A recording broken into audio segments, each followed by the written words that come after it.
Hello everyone, good morning সবাইকে। কেমন আছো সবাই? আশা করি সবাই ভালো আছো।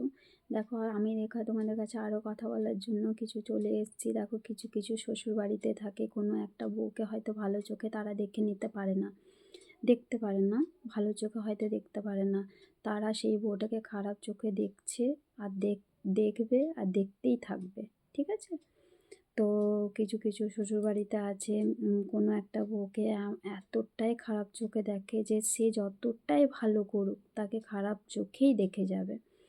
তো সেই মেয়েটা ভাবে হয়তো, সেই বউটা ভাবে হয়তো আমি এটা করে দেবো তো তাদের কাছে নাম পাবো, ওইটা করে দেবো তো তাদের কাছে নাম পাবো, কিন্তু এটা হয় না। তারা তোমাকে খারাপ চোখে যখন দেখে এসছে তখন খারাপ চোখেই দেখবে। তারা তোমাকে ভালো মেনে নিতে পারবেই না, তাদের পেটের ভাতটা হজম হবেই না যে তুমি ভালো মেয়ে একটা। কারণ তোমাকে তো খারাপ ভাবে তারা। তো ভালো হঠাৎ কী করে ভাববে? তুমি যতটাই ভালো করে দাও, তুমি যদি গঙ্গার জলে যেয়ে ডুবে যদি নিজের জীবনটাও দিয়ে দাও, তারা তোমাকে খারাপ চোখেই দেখবে। কারণ বলবে ও নিজে নিজে আত্মহত্যা করেছে, বদমাশ মেয়ে ছিল তাই আত্মহত্যা করেছে। তো সেই জন্যই কারোর জন্য নিজেকে চেঞ্জ করবে না, নিজে যেমন আছো ভালো করে থাকার চেষ্টা করবে আর নিজেকে ভালো রাখার চেষ্টা করবে। তুমি ভেবো না যে ওদের কাছে ভালো সাজার জন্য আমি নিজের জীবনটাও দিয়ে দেবো, এটা করে দেবো, ওইটা করে দেবো। কারণ তারা তোমাকে ভালো চোখে দেখে নিতে পারবে না, তাদের পেটের ভাত হজম হবেই না এটা মানতে যে তুমি ভালো মেয়ে।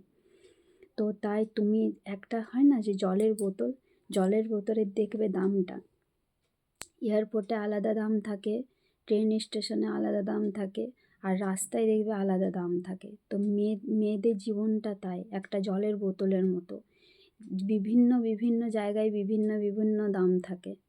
তো তোমার বাবার বাড়িতে হয়তো তোমার দামটা অনেকটা, কিন্তু শ্বশুর বাড়িতে দাম নেই।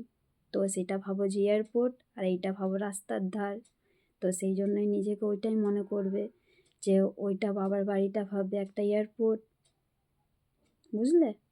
তো সেটাই তোমাদেরকে বলতে চাই, মেয়েদের জীবনটা এটাই, যে বিভিন্ন বিভিন্ন জায়গায় বিভিন্ন বিভিন্ন মেয়েদের দামটা থাকে।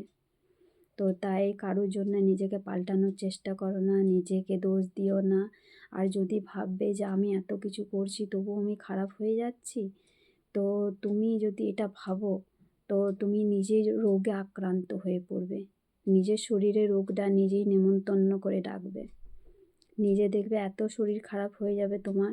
নিজের টেনশনের মধ্যে তুমি যদি নিজেকে টেনশন করো তাহলে তুমি নিজেই দেখবে পরপর তোমার শরীর খারাপ হচ্ছে। আর তখন দেখবে 5 জনের কাছে তোমাকে কথাও শুনতে হবে। তোমাকে তো কথা যত না শুনতে হবে তার থেকে বেশি তোমার হাজব্যান্ডকে কথা শুনতে হবে, যে তোর বউ তো 2 দিন ছাড়া ছাড়া শরীরই খারাপ হচ্ছে। আর এটা চিন্তা করবে না তার শরীরটা কেন খারাপ হচ্ছে, হয়তো সে টেনশন নিচ্ছে। তো তাই তোমরা একটা জিনিস মাথায় রাখবে, টেনশন কখনো করো না। আর যদি তোমরা টেনশন নেবে যে আমি এত কিছু করছি তাও আমাকে কেউ ভালো বলছে না, এত কিছু করছি তাও আমাকে কেউ ভালো চোখে দেখছে না, এটা কখনো ভেবো না। যাদের যেমন চোখ তারা তোমাকে সেইভাবে দেখছে, এই জিনিসটা মাথায় রাখবে সবসময়। যাদের যেমন চোখ তারা তোমাকে সেইভাবে দেখছে। কারোর চোখ ভালো তো তোমাকে ভালো চোখে দেখছে, কারোর চোখ খারাপ তো তোমাকে খারাপ চোখে দেখছে। ঠিক আছে? তো এইটা ভেবে ভেবে টেনশন করো না, নাহলে হসপিটালের রাস্তাটা খোলা থাকবে, ডাক্তারখানায় যেতে হবে, হসপিটালে ভর্তি হতে হবে, নিজেকে ট্রিটমেন্টের দিক দিয়ে রাখতে হবে। তো তাই নিজেকে ভালো থাকার চেষ্টা করো, নিজেকে ভালো রাখার চেষ্টা করো, সবসময় হাসি খুশিতে থাকার চেষ্টা করো।